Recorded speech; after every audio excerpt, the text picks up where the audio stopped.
Sorry. That's a good example because I think another thing to take into consideration is since the market moves so fast, a lot of buyers make a very rash decision. So when they put in the offer, just like you guys, the agents are like, hey, if you want this house, we have to move. We have to move fast. And obviously you guys are being sincere about that. It's not that you guys are trying to push the client, it's that you know how important it is to get the offer in quickly. But what happens a lot of times is that these buyers, they're making their decisions too quick, and they don't feel comfortable. And I've seen this in a couple of our listings actually, right, Ethel, where we get a bunch of offers and then the buyers pull through and or pull out of the offer like within the next day. And a lot of times it's the best offers that we have. And it's because they're just throwing in offers left and right. They might be throwing in offers on multiple properties. They might be making the decision very quickly and then they get buyer's remorse within a few hours. So that's why it's important, you guys, to talk to the listing agents. Always talk to the listing agents because there's too many people putting in offers without speaking to the listing agent. And all it is an offer in their email. Michelle and Alvaro, you said that you sent the offer last night and they didn't get your offer. Maybe they did. They just really didn't look, or maybe their email is getting bombarded with offers. They don't even know which one's yours.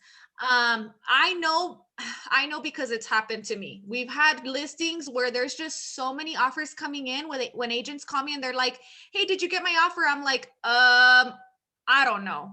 I've gotten a lot of offers. I don't know which one's yours. Like, what's your name? Let me look for it, because there's just too much coming in. So yeah, the other day I had a situation. I sent 2 offers during the weekend, and I always text the listing agent, please let me know if you received my offer. And one of them said, oh, you were like, thank you that you sent me the text message because I didn't find it at the beginning, and then it was, I don't know, in another part of the email, in the spam maybe, so they could get it.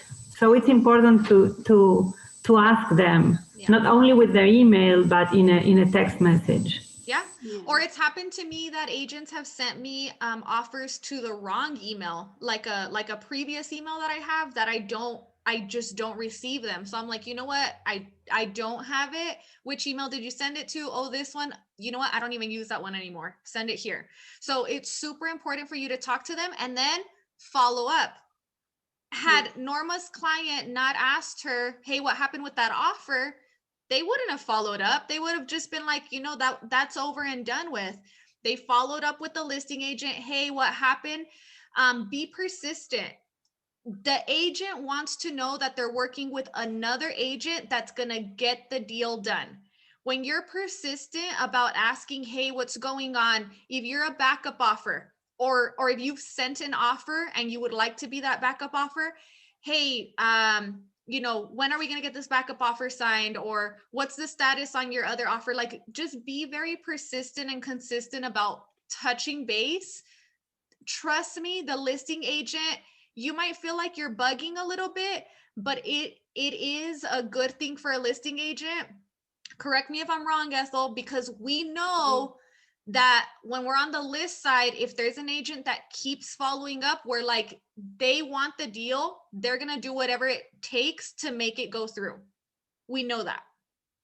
Yeah, we had a listing where we went with the first one, and the same day, the buyer's agent said, you know what, this couple is quarreling, they can't buy. And the offer was, it was a great offer. Super good.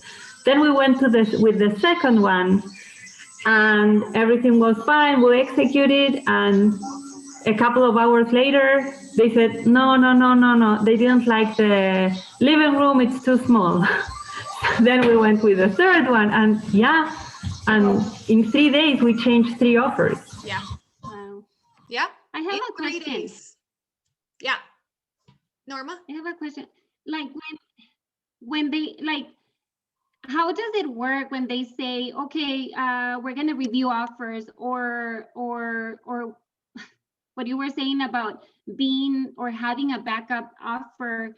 Like, how does that work? I know that when you write an offer, you know how it says like the deadline, like you have, because usually we put like 3 days, um 2 or 3 days, or I don't know if that's good amount So of, but how? Texas offers don't have expiration dates, which kind of Oh, sucks. okay. I wish that they did, honestly. I do wish that they did. New Mexico offers have deadlines. When you write the offer, you get Yes, to put on there, this offer is good for so many days or so many hours. Texas yes. offers don't have deadlines. And it kind of sucks for the buyer's agents because that means that we have listing agents that can take advantage and wait it out as long as they want to. But that also means that the buyer could pull out, you know? We Okay. like to wait. Personally, on my listings, I like to give it at least 48 hours. I like for them to be on Really? the market at least 48 hours. I think that it's a fair amount of time for agents to see the property, for clients to see the property, and it's a fair amount of time for the seller to get some good solid offers.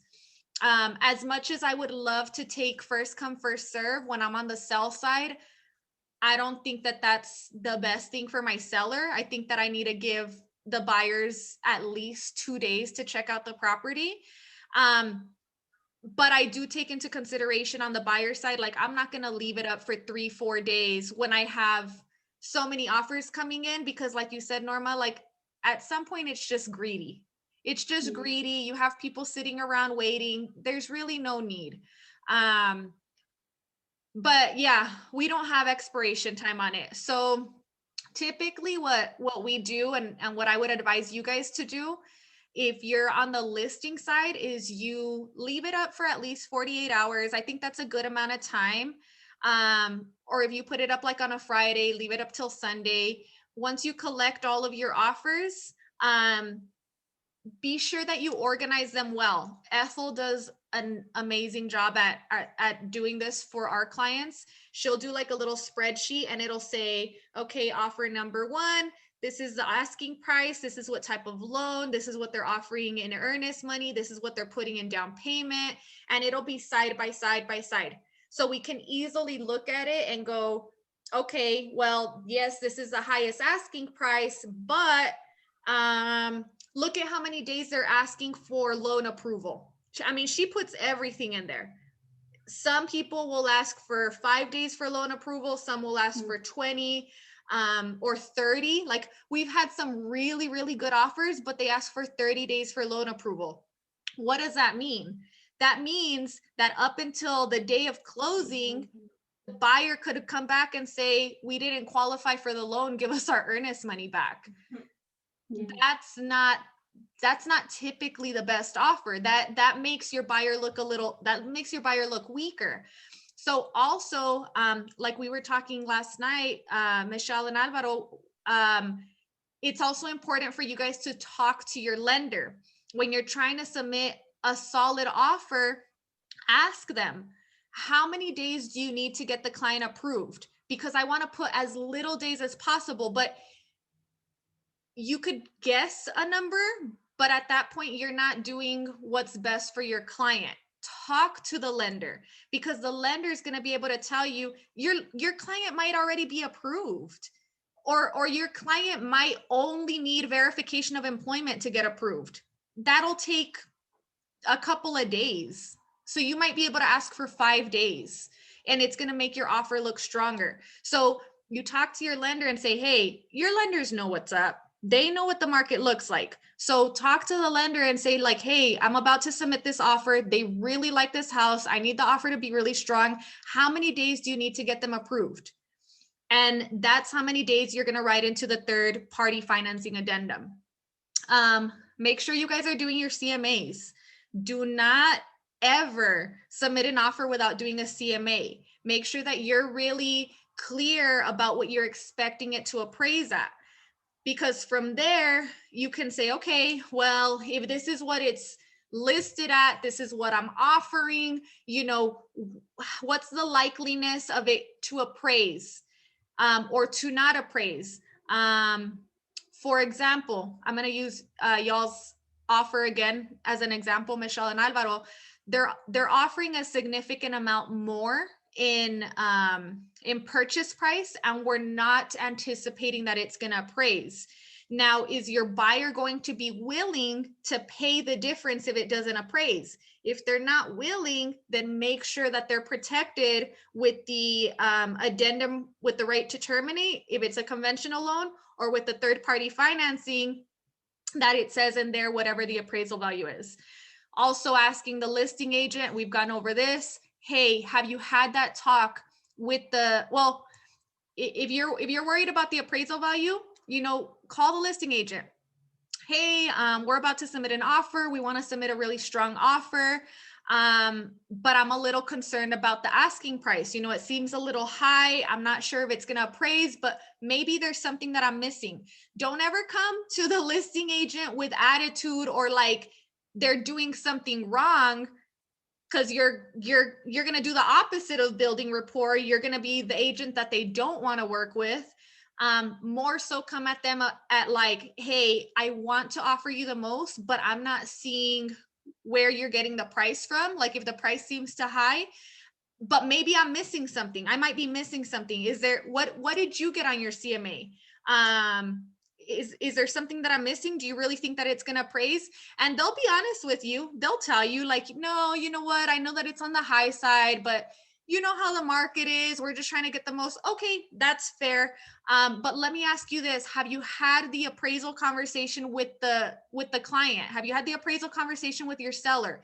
If the appraisal comes in lower, are they going to be willing to negotiate the price? And they'll tell you. Alvaro looks like he has a story to share. See, so the way, no, I remember last night you telling me how to approach her to ask her about the asking price. So the way we did is I went and I told her like, hey, I think you did a very good job on pricing this fourplex, because my CMA, it comes out like around the same price. So like como felicitándola por un buen trabajo. So sí. Después de eso le dije, I don't know, I don't think it's gonna price more than that. What do you think? So me agarró confianza y ya me empezó, no, sí, también creo que va a estar bien ahí. Entonces le pregunté, have you spoke to your seller about if it doesn't appraise, is he willing to adjust the price and stuff like that? And she's like, yeah, he's okay with that price. Pero me dijo, de todos modos, hace el addendum ese, por si acaso, me dijo. So, you see, to protect my they client. will, like, you're going to have some agents that are going to play hardball. You're going to have some agents that are not going to tell you anything, but I would say like 8 to 9 out of 10 times, they'll tell you, because this is a working relationship between the two agents, and they appreciate you coming and talking to them and communicating with them. And at the same time, they're getting to know you also. They're learning how you work and how you deal with your deals. So I think it's always a great idea to talk to them. And overall, it's a good idea for you guys to have good working relationship with realtors, because at the end of the day, you guys are also building your brand. You never know when you're going to need this realtor again. You never know what your relationship with this realtor is going to become. I've created some great just personal friends out of working deals, like realtor deals. And I've also learned what realtors I can go to for certain things. You're going to learn like, you know, oh, like this realtor is really good at X. I can always come to them. Yeah. I can always come to them if I have questions on, I don't know, short sales or foreclosures or whatever. So I'm really glad you guys, I'm so glad that you called. It sounds like you had a good conversation. I think you guys might get this one. I think so. Yes. Good vibes. All right, so let me go ahead and share my screen with you now. And we're gonna jump right back into the training that we were at last week, and we were talking about how to acquire. Why aren't you letting me do this? What's going on? Can you guys see my screen? I can see your screen. Okay. What the? It's not letting me click on it at all. Huh.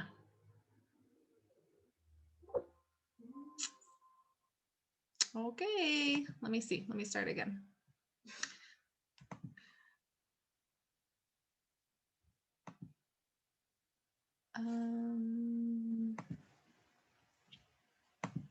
All right, there we go. So we're just going to jump right back into what we were reviewing on Monday. And we were talking about how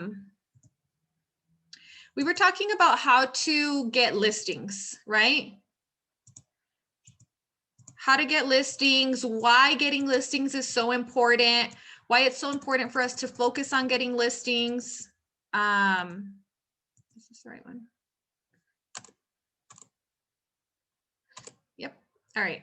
So this is actually where we left off right here. So it's also important. No se ve la pantalla. ¿No se ve? No, Oh, no. thank you.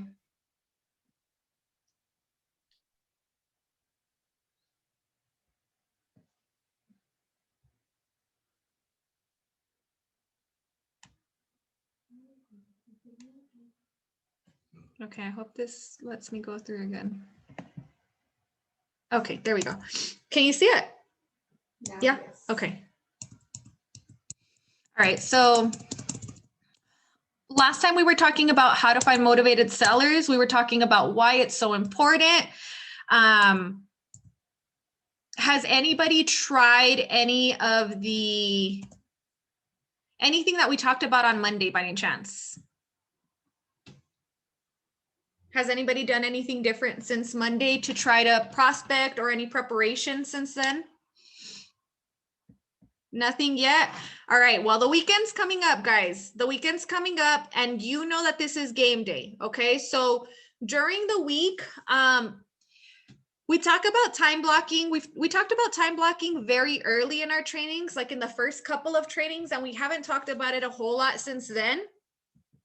I think it's really important for you guys to time block during your day. So if you're unsure about what you're supposed to be doing or when you're supposed to be doing it, you can follow this simple 3-hour prospecting schedule.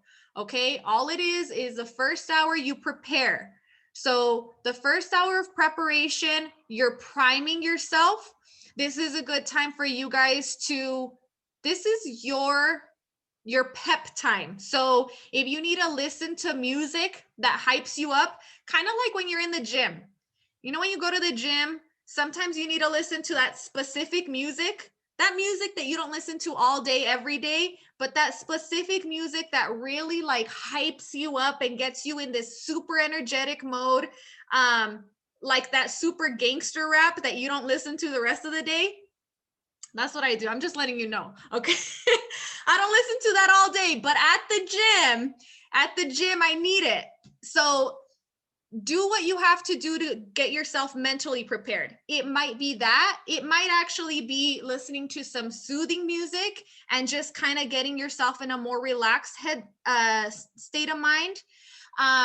It might be reading your scripts, okay? Going over your scripts. Now we have a plethora of scripts in Zone. If you guys have not already taken the time to go into Zone, remember, this is part of what you're paying for through Realty One. So make sure that you're getting your money's worth. Go into Zone and see what we have in there, because we have all the scripts in there. So if you're going to be prospecting for listings for sellers, make sure you go in there and grab the scripts that you need. Now, if you're just going to be calling your sphere of influence, you can really just run off of Ford. I've given you all the scripts verbally, really, since we started these trainings. You guys know what you need to say. Now, whether you know it by heart and by memory or not, that's a different thing. And if you don't and you need it in front of you, go into zone or go back into your notes. I hope you guys are all taking notes. But use that hour to prime yourself. Prime yourself in that hour. You might also want to, what I used to do when I first started prospecting, and it was, I would get nervous about like what I'm about to do, is I would have a list of people to call. So I would say, okay, I'm going to call 10 people today. During that first hour, or 5 people, let's say you're starting with 5 to 6 people. I would have a list on my notepad in front of me. I would have the list of who I'm going to call with their phone number, so that I don't go into my phone and get distracted somehow. Like, I would have the list right in front of me. And if person number 1 doesn't answer, I'm going straight to person number 2. If person number 2 doesn't answer, I'm going straight to number 3. At some point, you're going to start getting callbacks also. They're going to miss your call and they're going to call you while you're on the other line with somebody. So you're going to call them back. So it'll start flowing once you start moving. Second hour is prospecting. So you can prospect by phone calls or door knocking or whatever you're doing within that second hour. Right now, for the sake of the example, we're talking about phone calls. Block yourself off from the world during this time. This is your time to work on prospecting. So I was really big on, like, in that hour, my door was closed, nobody would come in, I would be on the phone. At the time I had an office door that you could see through, and I was the first person that you would see walking in. So everybody that would walk in would come to my office, like I was the receptionist office. And on one hand, I don't mind, but during my prospecting hours, I really did mind, because that was my time of like focus. I would just turn my chair around and I would look out the window. That way, if anybody walked in, I wasn't distracted by them, and they had to come and knock on my door to get my attention. And usually they would see me on the phone and they wouldn't. They would go and find another office where somebody had the door open, because there was 2 other offices right next to mine. But what I'm trying to say is, do what you have to do to not be distracted. Make it be known that that's your time. Michelle and Alvaro, I know you guys work from home a lot and you're in the same house. You probably want to have your own room to do your calls in, because it's going to be really difficult for you guys to be both on the phone in the same room. Me and Anaí, we're in the same room.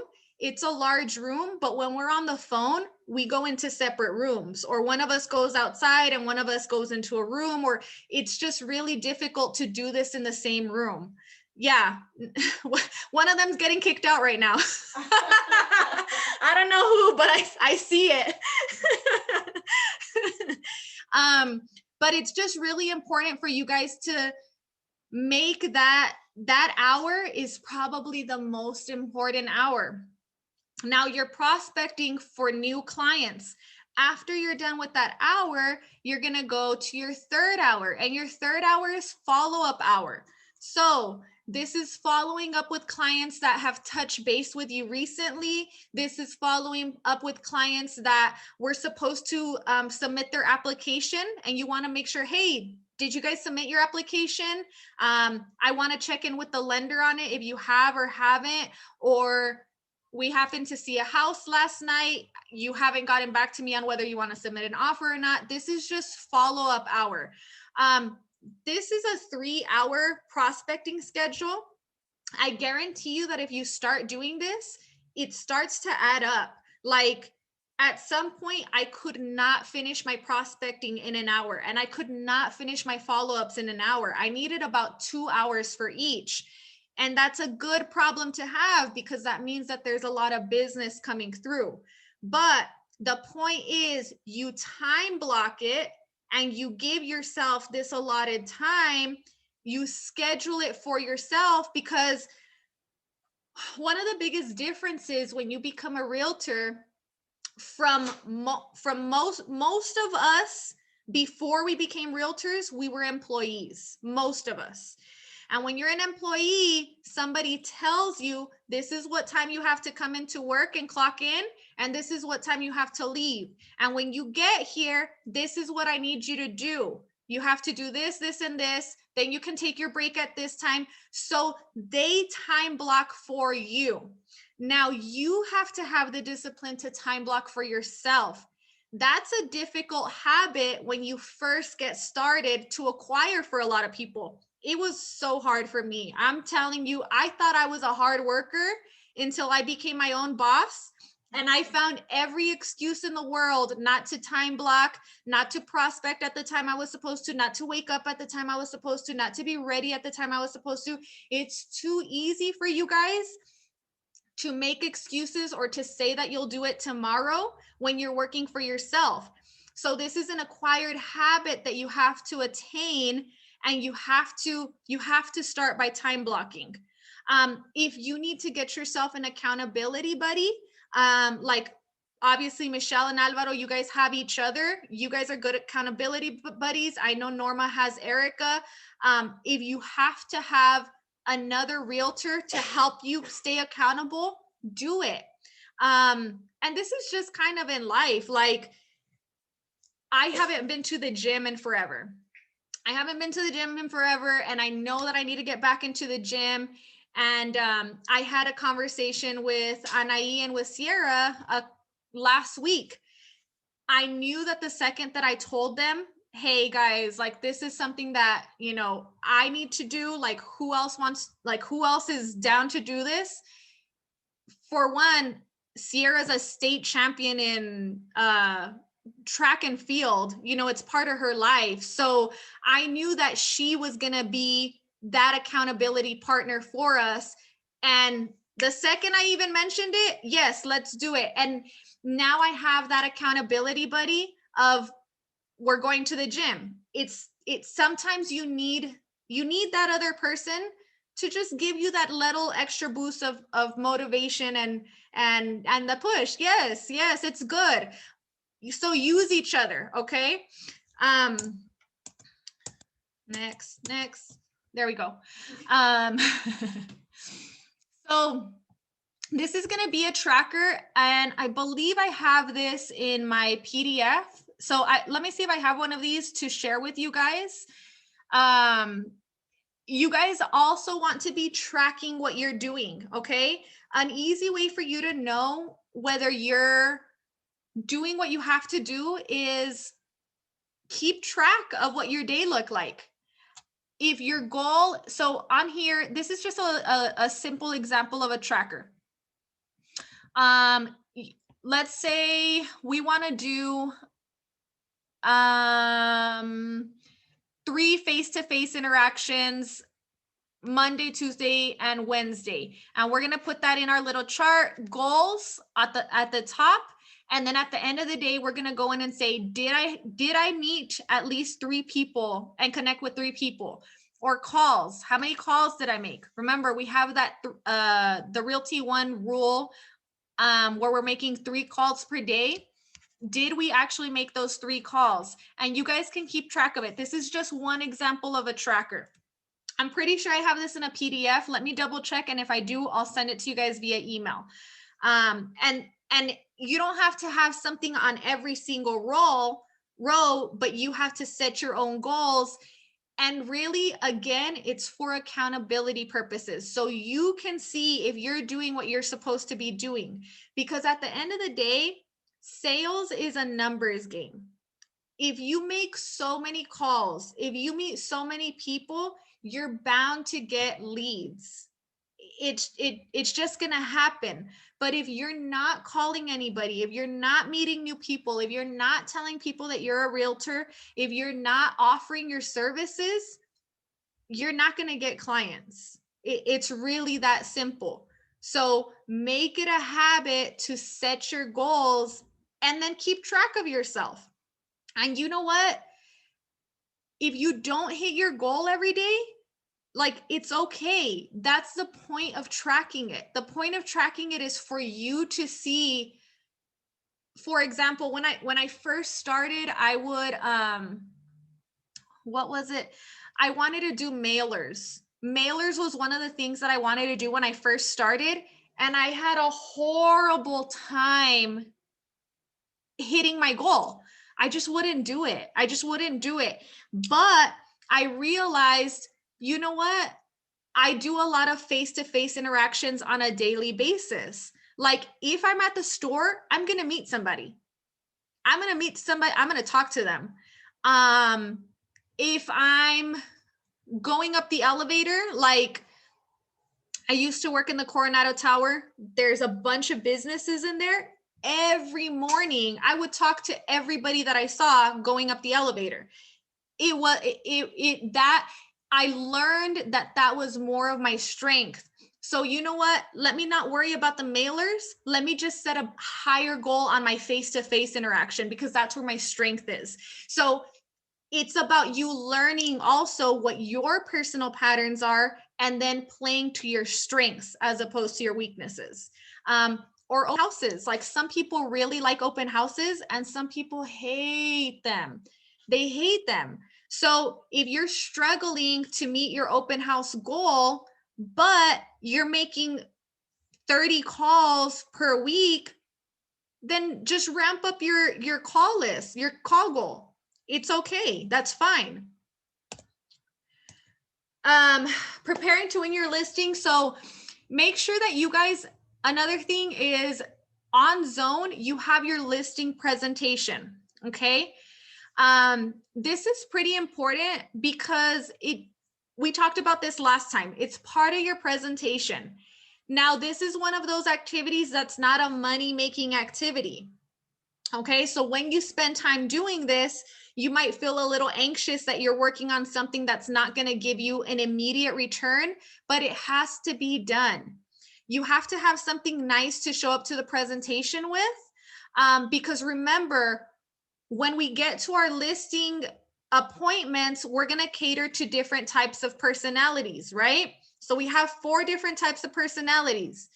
We have our driver, we have our analytical, we have our social conscience, which is a person that's, worried about everybody else. And then we have our social. So driver, that's the person that is go, go, go mode. That's the person that wants to control everything. It doesn't matter that you think you're the professional. I know what's best and I'm going to control this. And I'm going to ask the questions and you're going to answer the questions. And I want things to flow my way. We have our social person. They're really big on, if you know how to build rapport with me as a social person, you're going to win. I want to talk to you. I want to get to know you. I want you to talk to me. I want it to be very personal. We have our social conscience, which is the people pleaser. They want everybody to be good. They're a humanitarian. They want to recycle. They want to keep the earth healthy.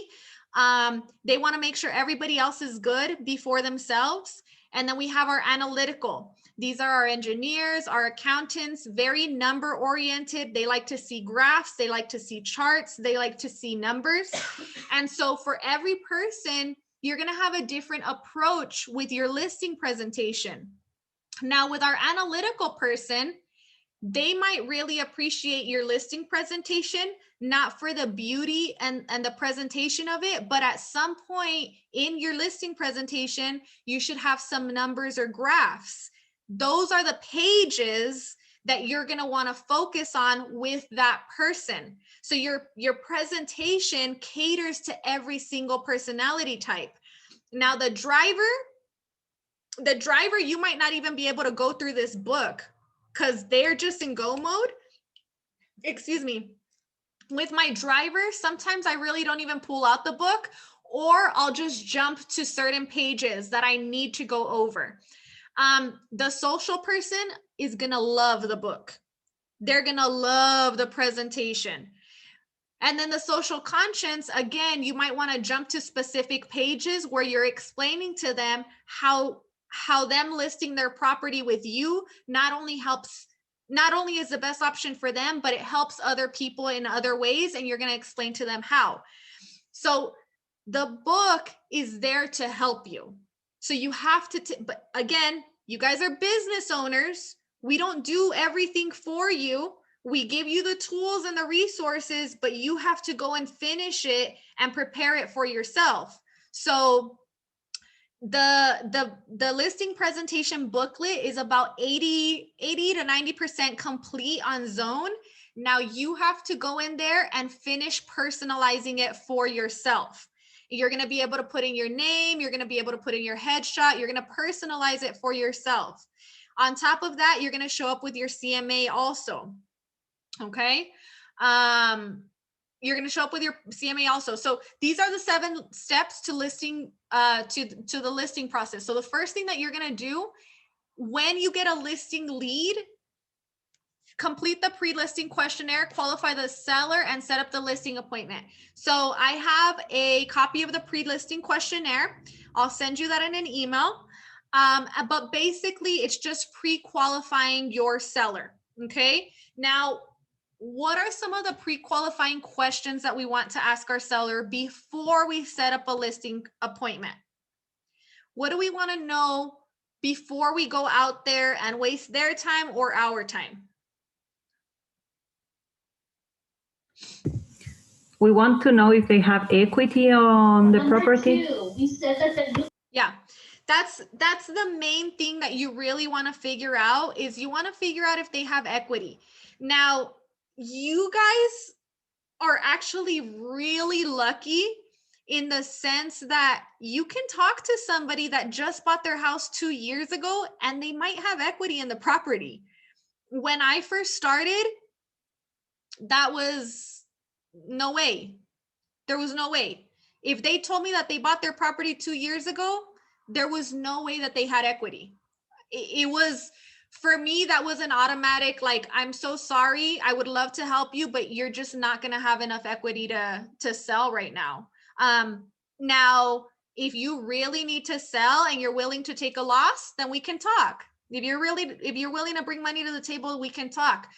But otherwise, I really couldn't do anything for them. You guys are not in that position. You guys aren't in that position. So even if they purchased 2 years ago, there's still a possibility that they'll have equity. Take advantage of that. Okay. You're going to research and you're going to prepare. Now, when you do your research, you're going to do your comparative market analysis. You're going to research the neighborhood.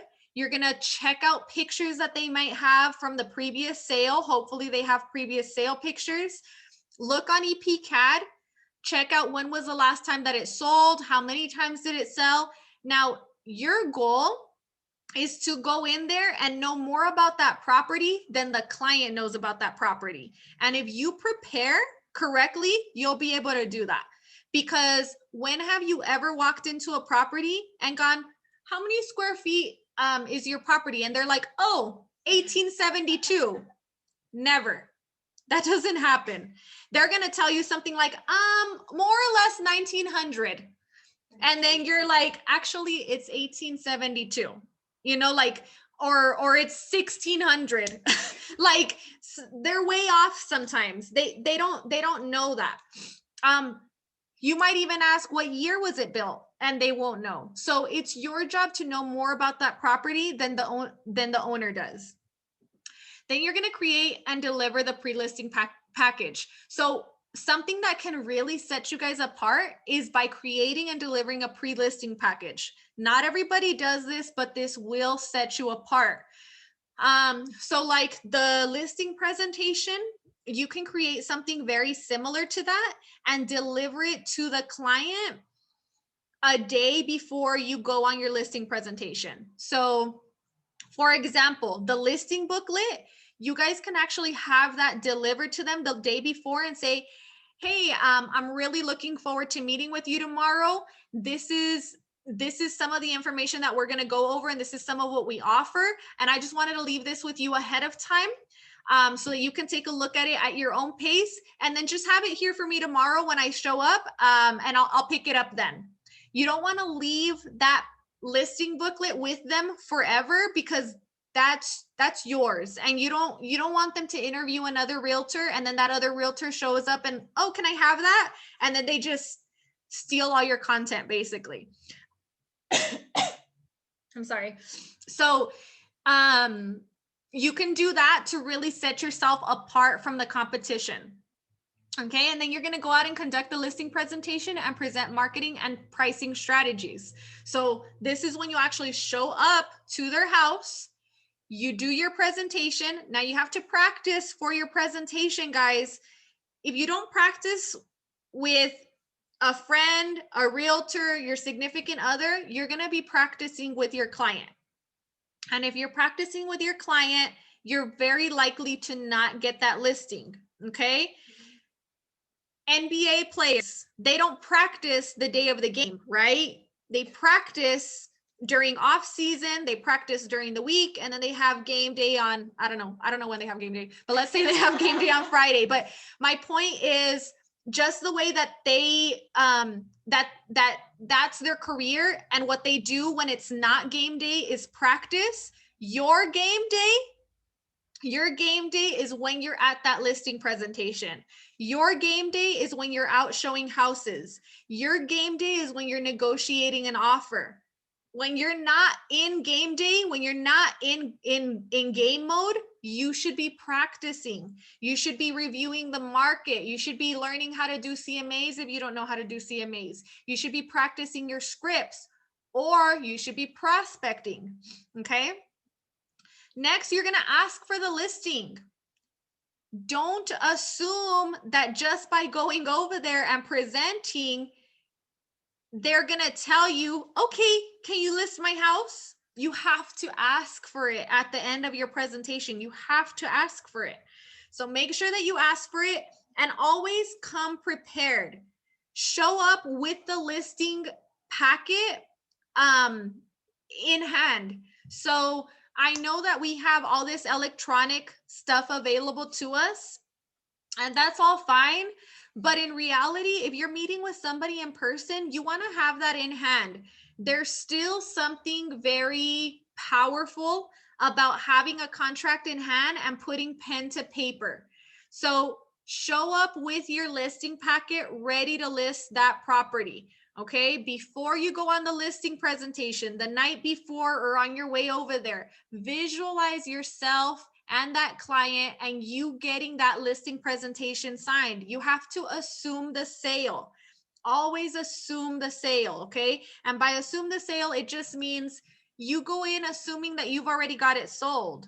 So if I got it sold, if they're gonna say yes, why wouldn't I have my listing packet with me? It's part of being prepared, and it's part of assuming the sale. Okay. Market and service the listing, communicate, negotiate, and close it. So now once you actually get the listing, once they agree to give you the listing, do what you said you're going to do. Okay. Provide the service that you said that you're going to provide. Market it on social media. You might want to do mailers. You might want to door knock. Do whatever it is that you said you're going to do, and then communicate to your seller what it is that you're doing. So, for example, we talked about time blocking. If you are doing your preparation the first hour, prospecting during the second hour, and then follow up during the third hour, your follow-up time would be a good time for you to reach out to your seller and say, hey, this is what we did this weekend. We had 2 open houses. This is how many people came through the door. This is the interest that was there. Or, hey, I door knocked. I went and visited 20 of your neighbors personally and invited them to the open house. This is what happened. A good habit or a good rule of thumb is every Monday, follow up with your seller and let them know what's going on. It's a good day for you to touch base with them and let them know what's going on. Now, in this market, listings just move so fast where you're really not going to have to do that for too long. But once it's under contract also, when you're on the sell side, there's a lot of waiting, right? We're just waiting for the loan to go through. So it's still important for you guys to touch base and like, hey, we just talked to the lender, everything's on track, this is where we're at. Nothing else for you to do in the meantime, but it's really important for you guys to communicate. Keep that communication open. Don't get the listing and then go ghost on them. And then after the sale, make sure you're following up. Okay. A good rule of thumb that I use with all of my buyers and sellers is follow up on the very next weekend. So this is usually when they're moving. Hey guys, how did the move go? I just want to check in and make sure everything went smooth. Because anybody knows that has moved before, moving is a very, it can be a very stressful time. There's a lot going on. The last thing that we're thinking about is calling our realtor or calling the professional that helped us move in or insurance or whatever. But we might have certain things in the back of our head that we're like, I'll get to it, I'll get to it, I'll get to it. On moving days are just days of moving. Like there's nothing else happening. So it's nice for you to follow up and be like, hey, just wanted to check in. That might be a good time for them to be like, oh yeah, you know what? I never got the keys to the mailbox. They said that they were going to leave them here, but I never got the keys to the mailbox. Now that's an opportunity for you to go and assist your client and get that. Or, hey, just calling to touch base with you. How's everything going? Oh, everything's good. By the way, I was just wondering, when are they going to take the sign down? Okay, that's a cue for you to check with the listing agent and see, hey, have you guys ordered the sign to be down? When can we expect it to be down? Okay, so that's pretty much the system that you guys want to follow afterwards. Let me move this out of the way. Now, we talk about our mindset all the time, right? We talk about our mindset all the time. It's okay to say no, right? This was one of our affirmations. I only work with motivated, qualified, and realistic sellers. So has anybody ever been on a listing appointment where the seller is just being extremely unrealistic about the price?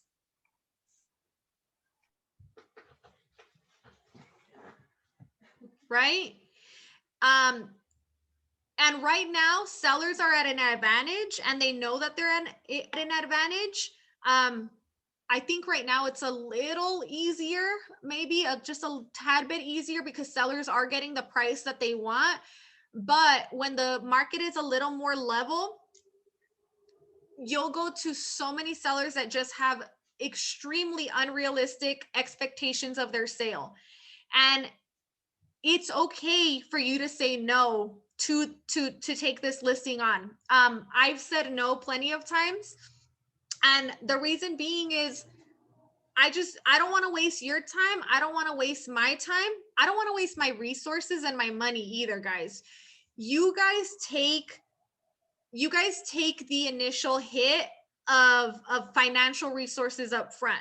So if I have a seller that wants $50,000 more than what their property is worth, it might not be worth it for me to take that listing. Now, we will have listing agents that will, for example, when you're at the listing appointment, let's say you're there and the agent wants, let's say they want 30,000 more than what you think it's worth. Okay, 30,000 more. You're like, there's no way.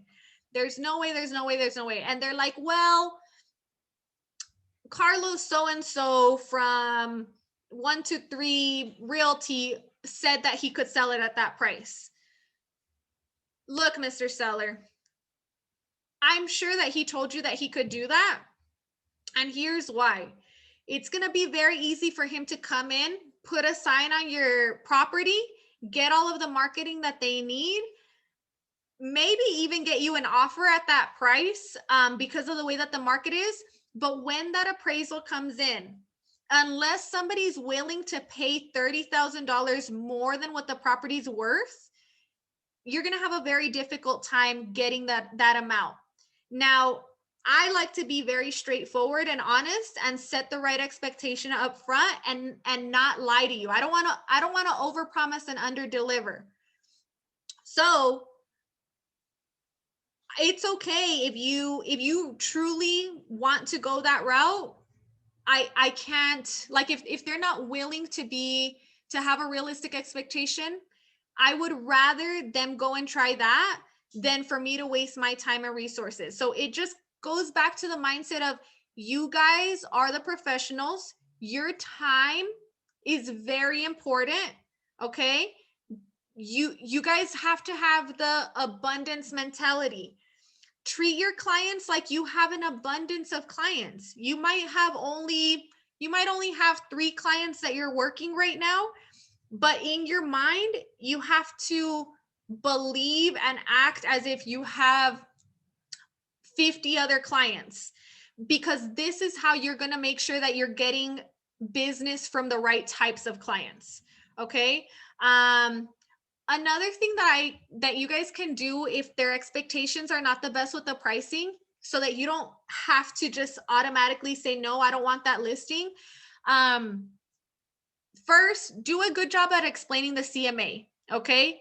You really want to help them understand why you're getting to that number. A lot of times it's just a matter of they don't understand why you're getting to that number. So explain the CMA well. What you can do is you can say, all right, look, why don't we start it at $250, the price that you want? But if in 2 weeks we haven't gotten an offer at your price, we're going to come down to $240. And if in 2 weeks again we still don't have the price that you're asking for, we're going to come down to $230. Is that a deal? 2 weeks. We give it 2 weeks and then we come down to the prices that I'm asking. Usually they're going to say yes. But in return, you're going to have to do what you have to do. So they're going to want to know, well, what are you going to do to try to sell it? And you're going to, make sure that you tell them what you're going to do also. So this is one of the scripts that you can use to saying no with grace. So saying it politely, so you're not, so you're looking professional. Mr. and Mrs. Hernandez, I'm afraid that we are not the best match for doing business at this time. I know I will not be able to meet your expectations, and I would rather turn you down now than disappoint you later. Thank you for your consideration, and I wish you the very best. Okay, so regardless of what your decision is, and I know this is not super likely in this market, but if and when you have to turn somebody down, just make sure that you're doing it politely, you're doing it with grace, and you're not burning any bridges. All right, I think that's going to be where we're going to stop for today, right? What time is it? Yeah. Okay, so that's a good place for us to stop. Questions? Does anybody have any questions? No? All right. Denise, el book, ese no se los dejamos, ¿verdad? Es una guía para nosotros. Don't leave it. Ajá. ¿Y el CMA? You can leave the CMA. Yeah, you can leave this. Nosotros tuvimos un cliente que le dejamos algo como el libro. Ajá. Y también le dejamos el CMA, pero él tenía esa información y vino otra persona, otro agente, y estamos asumiendo nosotros que él les enseñó nuestro material, nuestro CMA y nuestra presentation y todo eso. Y lo que pasó fue que esta persona le dijo, ok, pues ellos te dieron que van a poner la casa a este precio, yo te la pongo más arriba y te cobro menos de comisión.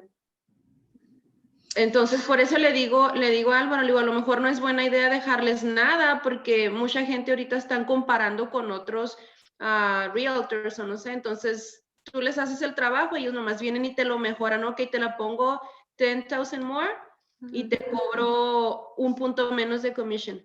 Yeah.